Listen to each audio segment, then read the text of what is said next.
tarde.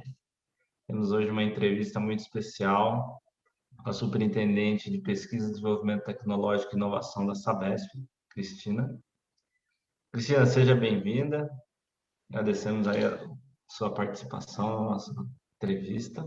A Sabesp conta aí com uma rede muito importante de profissionais e a gente fica muito feliz quando a gente pode ter essa interação e divulgar um pouquinho desse conhecimento com o nosso público, né?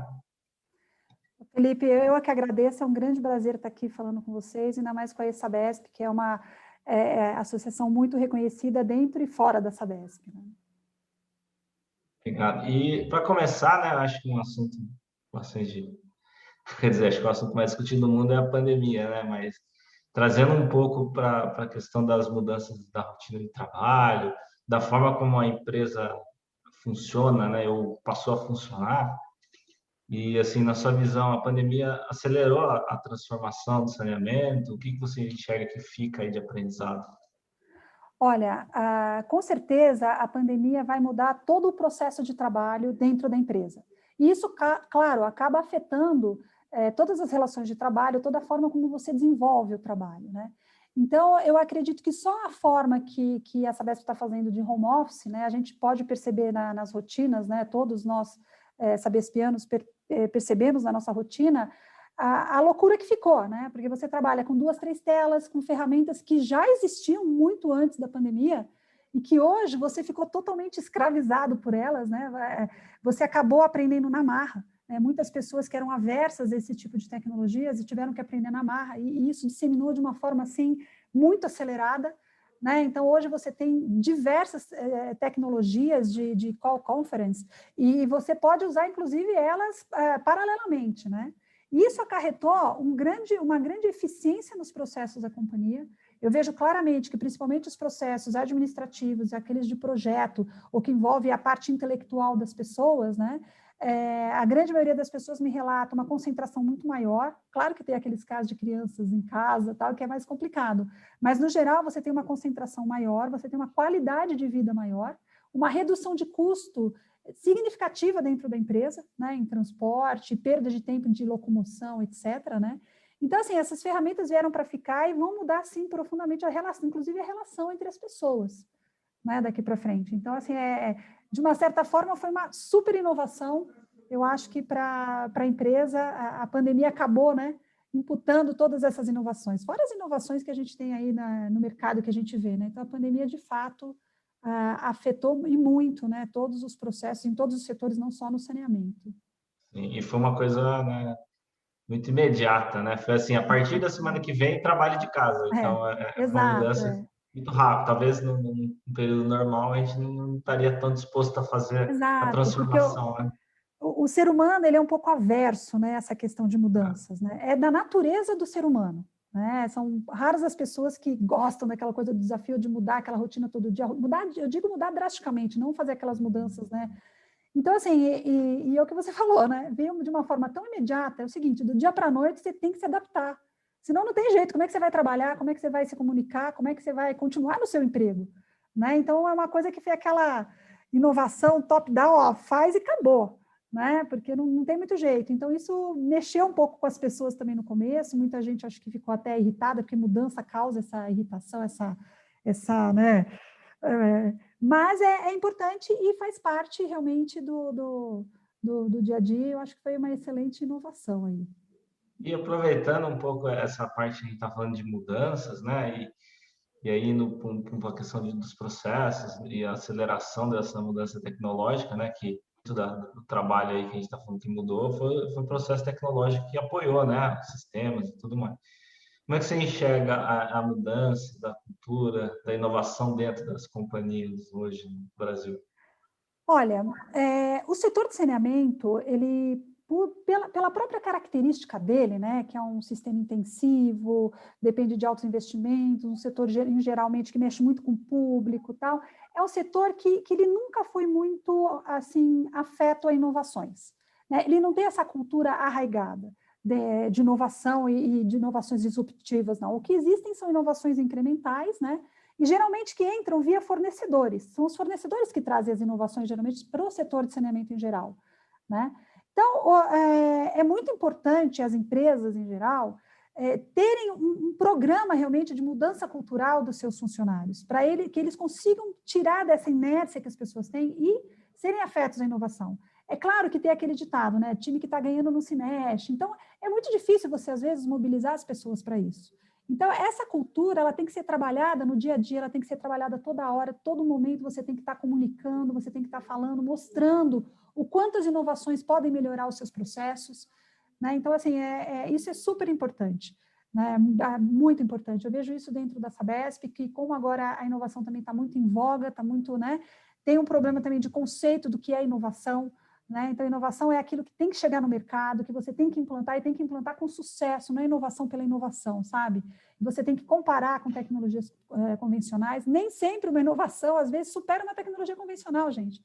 Então, a gente precisa tomar cuidado um pouco com o frenesi da inovação. A inovação é excelente, é ótima, vai empurrar as empresas realmente para frente, mas a gente tem que usar com critério, tem que usar com sabedoria e sempre está incentivando. A melhor inovação que tem, que a gente fala, é quando vem da base, quando toda a empresa está nesse espírito de inovar. Aí é que saem as melhores inovações. E a inovação não precisa ser uma coisa de nanotecnologia, que envolve alguma coisa complexa. Às vezes, um simples registro que você muda e que muda totalmente as condições operacionais de manutenção e tal, é o que, às vezes, é o mais importante até do que um projeto extremamente complexo. Então, você tem diversos níveis, diversas condições para inovação, né? Então, o importante é sempre manter os funcionários incentivados para poder mudar essa cultura. Bem legal. Acho que é legal colocar esse ponto, né? Teve uma vez que a gente estava conversando, né? A gente fala inovação e imagina um cara lançando um foguete, né? E pô, não é Exato. isso, né? Não é É isso. resultado diferente, não quer dizer que seja ligado a muita tecnologia, né? A tecnologia acho que remete muito a gente à Exato. inovação. E o importante nas E empresas é você ter sei lá, alguém responsável pela área de inovação que trabalhe em todos esses aspectos. Trabalhe desde a geração de conhecimento, o desenvolvimento, de repente, de alguma coisa que o mercado não te atende, trabalhar com o pessoal que gera conhecimento no mundo, né? Seja universidades, empresas, startups, a própria agências reguladoras, todos esses atores para você formar justamente esse ecossistema, né? E aí você ter justamente esses contatos, né, para você conseguir implementar as inovações. e acho que você abordou bastante ali a questão do saneamento, né? De certa forma, a existência da empresa não depende dela inovar, né? Não é o Google ou a Samsung que o próximo celular pode ser um fracasso e a empresa Exato, deixa de existir, né? exato, O negócio é exato. aquele, ele É. não tem tanto estímulo externo, competitivo, para que você tenha que focar na inovação como quase que o processo principal da sua empresa. Pois é, e se você for ver, né, um ótimo exemplo, né, se você for ver a Apple com o iPhone, né, o iPhone foi a grande inovação da Apple. Depois disso, você teve melhorias incrementais só. Você não teve mais alguma coisa tão disruptiva que fosse jogar o iPhone de lado. Então, com as empresas é mais ou menos isso. Você tem o seu core, você tem aquele o âmago da coisa, né? E depois você vai implementando as inovações que são as inovações incrementais, que às vezes elas são muito mais importantes até do que, de repente, uma disruptiva. Não que a disruptiva não seja, mas são vários níveis. Você não precisa ficar engasgado, ai, puxa, eu não fiz nenhuma disruptiva hoje, eu preciso fazer. Você entendeu? Ficar naquela obrigação. Não, é o que eu falei, às vezes as coisas do dia a dia são mais importantes e dão um retorno para a empresa financeiro, econômico, social, ambiental, muito maior do que, de repente, uma disrupção completa, entendeu? Legal. E aquela frase, né? Time que se ganha, né? Que tá ganhando não se mexe, mas acho que o time só continua ganhando se mexer, porque a coisa é tão Exato, dinâmica que exato. não tem Uma hora garantia. dessa, né? A tendência É, sempre é uma hora passado não garante o esgota, né? futuro. Não garante futuro, exatamente. E E sempre aí tem a falando, possibilidade de melhoria contínua, né? Que a gente falava lá atrás, que depois foi mudando só o nome, né? Agora inovação, mas no fundo trata-se de o quê? De um processo de melhoria contínua. O tempo todo você está melhorando alguma coisa. e aí falando um pouco de um olhar mais para o futuro, né? A gente sabe os desafios que o setor de saneamento tem para atender a demanda, vamos olhar o Brasil, né? Nas áreas mais isoladas, muitas vezes regiões mais vulneráveis, né? E aí eu queria que você contextualizasse um pouquinho do papel da pesquisa e desenvolvimento focando nesse objetivo, né? Como que a tecnologia apoia e contar um pouco dos projetos aí da Sabesp, sei que tem algumas coisas com o Rio Pinheiros, aí, que está bem conhecido. Essa semana saíram alguns vídeos, tá famoso. Tem umas questões de biogás, né? Sim. Bom, eu costumo falar, né, que a inovação é um acelerador de qualquer ação, né? Então, na realidade, é assim, se você não tem uma infraestrutura de base ou uma, né, uma integração, uma articulação com as várias instituições, o saneamento por si só não dá conta de tudo, ele não é o responsável por tudo. Então, vamos pegar essas comunidades vulneráveis, né, favelas, comunidades bem pobres, tal, né? A gente precisa ter uma articulação com todo o setor, né, com a questão de uso e ocupação do solo, com a questão de educação ambiental e outros fatores. E aí vem a inovação e consegue acelerar tudo isso, entendeu? Porque, às vezes, o pessoal confunde inovação com milagre, você entendeu? Então, por exemplo, vamos pegar aí aquelas bacias que são todas ecologicamente corretas e que já degradam tudo e que já some, desintegra e tal. Isso existe, isso funciona. É uma ótima tecnologia. Só que você consegue colocar, por exemplo, nas favelas aqui do Brasil, você entendeu? É um equipamento caríssimo. Quem que vai subsidiar isso? Quem que vai pagar por isso? Como você vai fazer a manutenção disso? Como você vai fazer a logística de trazer um negócio desse? Como você vai fazer a instalação? Então, assim, quando você vê uma inovação, você tem que pensar também em todo esse contexto.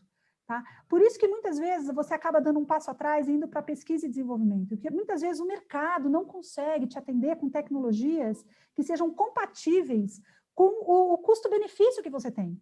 Você veja, a Sabesp tem a sexta menor tarifa do Brasil, tarifa residencial, né? Então, você também, e você está no setor regulado. Então, não é aquela coisa, eu vou usar uma tecnologia hiper, mega eficiente, só que caríssima, e eu não vou conseguir repassar isso para a tarifa. Então, a empresa não se torna sustentável. Então, quando a gente fala de inovação, a gente tem que falar também dessa questão da sustentabilidade econômica, financeira, sustentabilidade social e ambiental. Não adianta eu querer uma inovação pela inovação. Entendeu? Então, por exemplo, hidrometria inteligente. Por que você não coloca hoje uma hidrometria inteligente de uma forma totalmente generalizada dentro da empresa? Porque simplesmente você não consegue fazer fechar conta. Os hidrômetros inteligentes ainda são muito caros. Então, você já consegue colocar em grandes consumidores, e é o que a Sabesp busca. Vamos colocar onde dá, a gente vai colocar.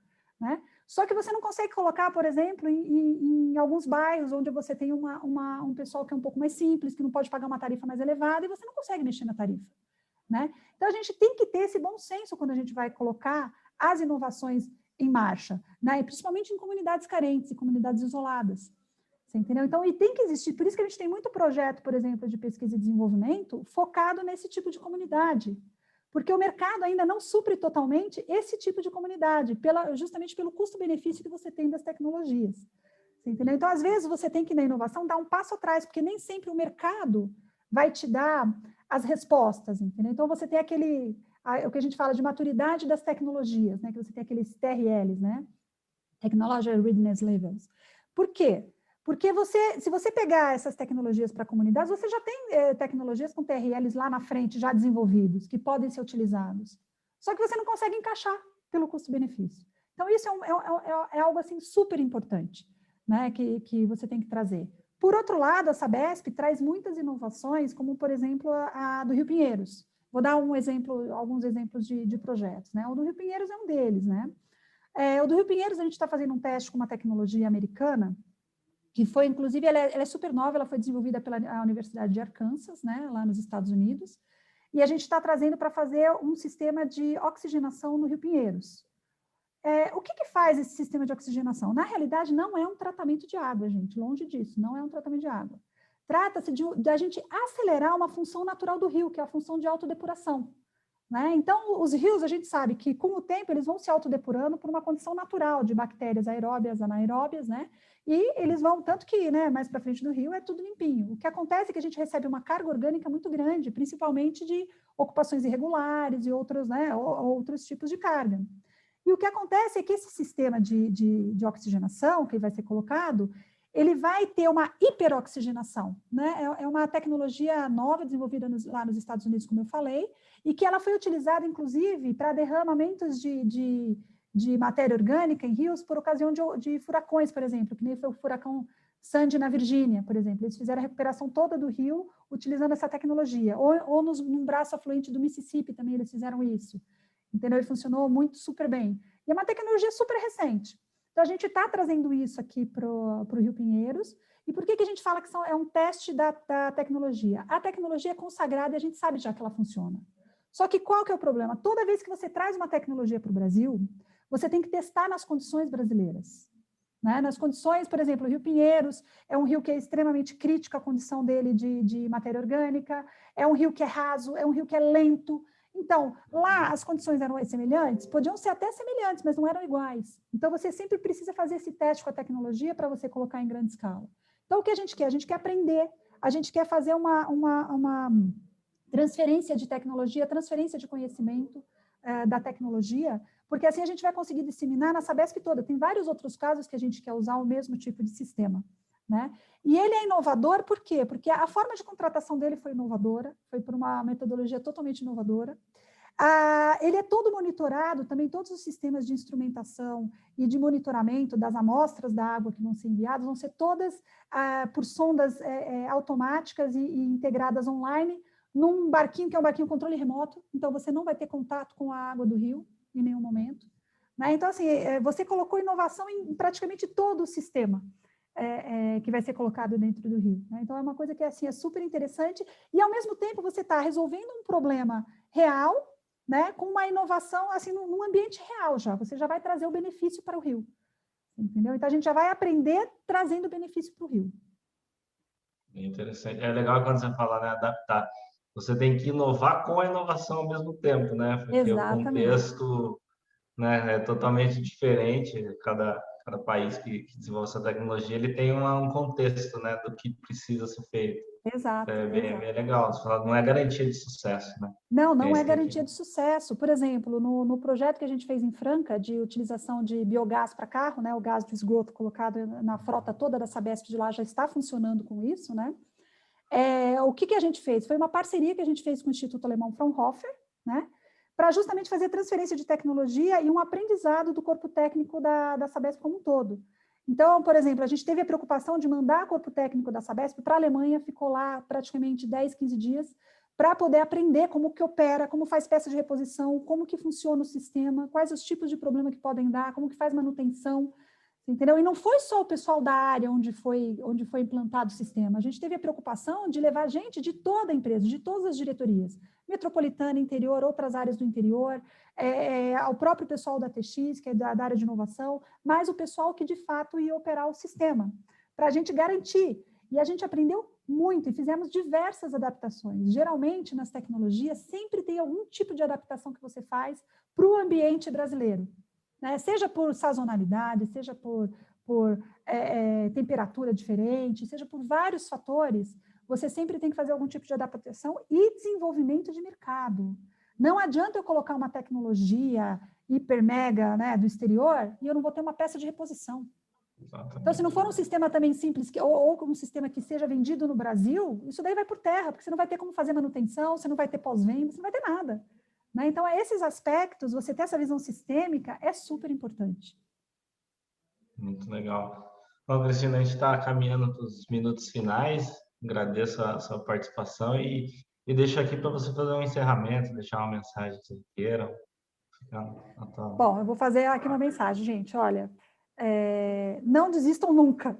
Nós somos brasileiros e não podemos desistir nunca. Né? Eu acho que essa é a melhor mensagem, porque inovação muitas vezes é muito complicado de você fazer. Principalmente em empresas públicas com caráter público, né? Porque é muito difícil de você implementar, é muito difícil de você fazer uma compra, né? Quando você vai fazer uma compra corporativa, uma compra, não corporativa necessariamente, mas uma compra realmente de uma inovação, onde você tem tecnologias proprietárias, existe uma grande dificuldade para as empresas públicas, diferentemente das privadas, mas dá para fazer. Quando a gente quer, dá para fazer. A gente arranja novas formas de contratação, contratações por performance, contratações integradas, contratações de vários tipos, mas a gente consegue fazer. É só querer e ter persistência, porque vão ser encontradas, claro, várias adversidades aí no caminho, mas tudo é contornável e dá para fazer. Então, inove. Não precisa ser um gênio, tá? Nada de professor Pardal. Inove no seu dia a dia, inove nos seus processos, inove sendo criativo, inove em tudo.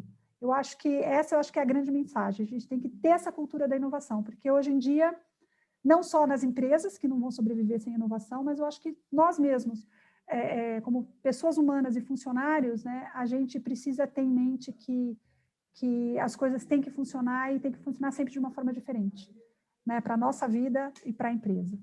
Acho que é isso, de uma forma geral, viu, Felipe? Muito obrigada. Agradeço. Valeu.